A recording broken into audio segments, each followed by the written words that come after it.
Au Sénégal, des événements médicaux indésirables évitables sont recensés tous les jours dans les établissements de santé.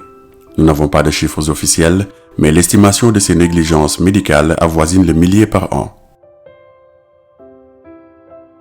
Si beaucoup relèvent simplement du facteur humain avec au premier rang la faillibilité soignante et l'organisation systémique des hôpitaux, la majorité d'entre elles résultent de négligences inexcusables ou d'incompétences avérées. Si les accidents graves provoquent une vive émotion et imposent des clarifications exigeantes, les nombreux incidents objectifs moins graves ne méritent pas moins d'attention. Ils doivent amener les soignants à se questionner sur la manière dont ils assument ou n'assument pas les fautes qu'ils commettent. képp koo xam ne nii dafa am accident bu am ci zone bi yëpp hôpital bu Grand Mbour nañ lay yóbbu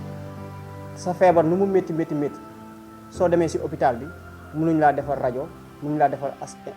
scanner. waaye mën naa wax ne dañoo rey sama doom. mooy dañoo fee gis loo xam ni ba ñu juddoo ak ku mës a juddu ba léegi mësoo koo gis ci lan ci jigéen ñi nga xam ni ñoom la yàlla suturaal mais li may wax mooy kuy faral di ñëw Mbour di nga gis ni Mbour hôpital bii kenn bëggatul a jur doom xale yi jur doom nii am benn doom nee nañu fi lay yem. Nous faisons un zoom sur l'hôpital de Grand Mbour, Thierno Mansour Baro, à quelques kilomètres de Dakar. Murs moisis, sols délabrés, fenêtres brisées, comme si l'édifice en ruine, avec une histoire profondément triste, ne fournissait pas un contexte sombre suffisant. L'hôpital de Grand Mbour ajoute une insalubrité sur toutes les parties de son corps. sama jabar naka la nekkee ci kër gi biiram di métti moo yóbbu ko hôpital Grand Mbour ba ñu demee mu accouché ñu laaj ma sama xaalis ma fay lépp ma dem ci médecin bi ne ko xale bi mi ngi wàcc mu ne ma liiru dara day deñ ci guddi gi ma yóbbaat ko fa neen xale baa ngi wàcc ñu ne ma noonu liiru dara day deñ yaa ngi dégg ñu xëy ba ci guddi gi ma jël xale bi xale bi commencé ma yóbbu ko urgence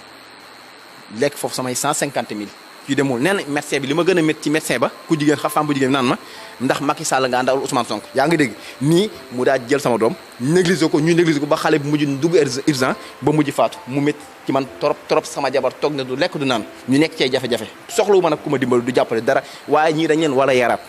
parce que rey neen sama doom ñoom ñoo ko rey xuluma ci ñaar bëgg naa nag ngeen jàllale ba at yëpp jot ci xam ne hôpital Grand Mbour dañoo liggéeyul. Infesté de moustiques, le district sanitaire est aussi envahi par des chats errants qui se nourrissent souvent de placenta laissés traîner au sol après accouchement. ñu ngi ñuy lor bu baax a baax surtout ñun ñi fi dëkk parce que xale boo xamante ni ñibbisi na ba ci kër gi ma yóbbulaatal leen ko ñëma lii dara daje naa ci benn médecin mu ne ma carrément man gan laa fi xamaguma lii mënaguma faj ci télé foog ma wax ko ci télé bi àddina bi xam ne carrément li ngeen nekk du dëgg du yoon. Quand on passe la porte de l'hôpital, on a l'impression qu'on laisse derrière notre vie et qu'on se retrouve face à la mort. am benn doom nee nañu fi lay yem lan la da ngay ñëw wasin léegi ñu téye la ci table bi te table ba ngay wasine ñaari nit la ñuy teg kii féete ni kii féete ni soo paree ñu ñëw indi la ci biir salle bi benn lal bu ndaw gis ngeen lalu wasin yi ni muy ndawee 3 personnes lañ fay def wala 2 nga gis nit ku ñu opéré ak ni opération méttee nga ñëw ñuy jël la boole la keneen koo xam ni dañ ko dafa yor mitit mi ngi matu suñu liir yi maanaam liir yi ñii am doom première fois boo ñëwee da ngay foog ni campagne de vaccination moo fi am xam nga lu ko war liir yi amatuñu fu ñu tëdd ndax lal bu ndaw bi la ñuy ñëw tëral leen ci chaise yi wala ñu jox leen seen maam yi wala accompagnement yi. tey moo ngi am ci imagerie médicale ba am ci polymètre que population bi su feebaree soxla ko yitewoo ko nu mu urgent mënuñ ko faa defaral pour des problèmes internes loolu nag nañ mënta nangu tey nañ mënta nangu ëllëg population bi dañoo yàgg di souffrir ci faju dañoo yàgg di souffrir suñ demee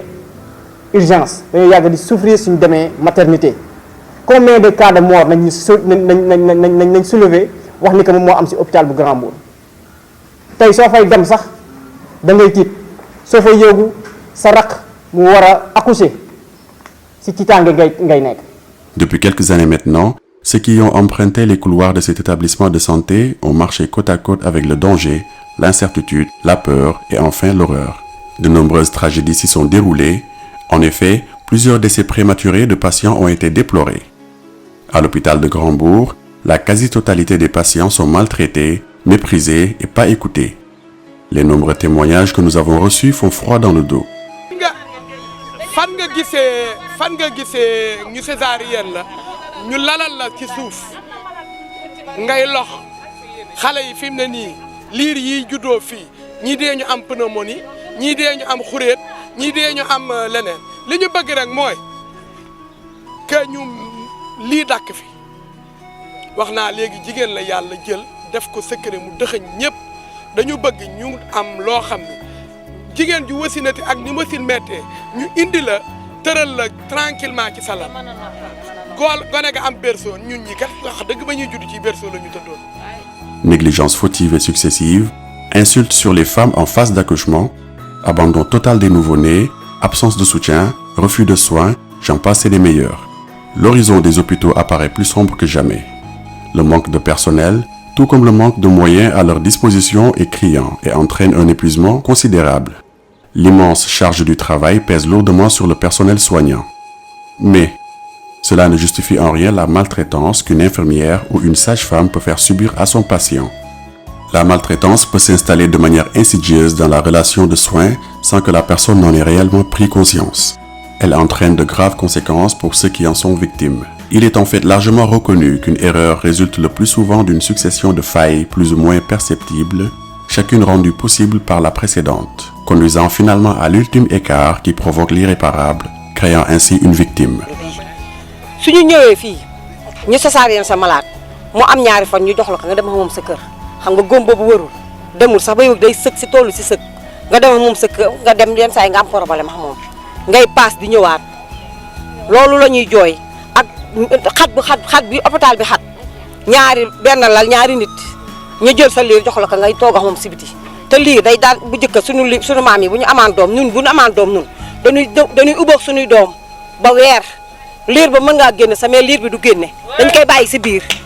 waaye léegi liir yi ñooy nekk si biti yaay yi nekk si biir te yaay yi fi ñu tëdd xat na ñu yor boole kax mitit loolu la ñuy jooy ba pare ñun compagnie yi bu ñu ñëwee andi suñu daggatu matelas rek ñu ne doo ko fi tege si xeer la ñuy tëdd loolu tamit mitti na torop nu bëgg na ngeen jàppale nu si dimbale nu sax nu yaakaar na lu dul fii ñëpp fii lañ yaakaar département bi yëpp muur la fii lañ yaakaar ku si am jafe-jafe fii lañ la indi ambulance ay dawal ba indi la ba fii bàyyi la fi dem. Bien entendu, être victime d'une faute aux conséquences graves est un drame avant tout pour le patient lui-même et pour sa famille. L'émotion, l'incompréhension, la colère seront à la mesure de la gravité de l'incident, de ses causes, de ses conséquences et de son traitement.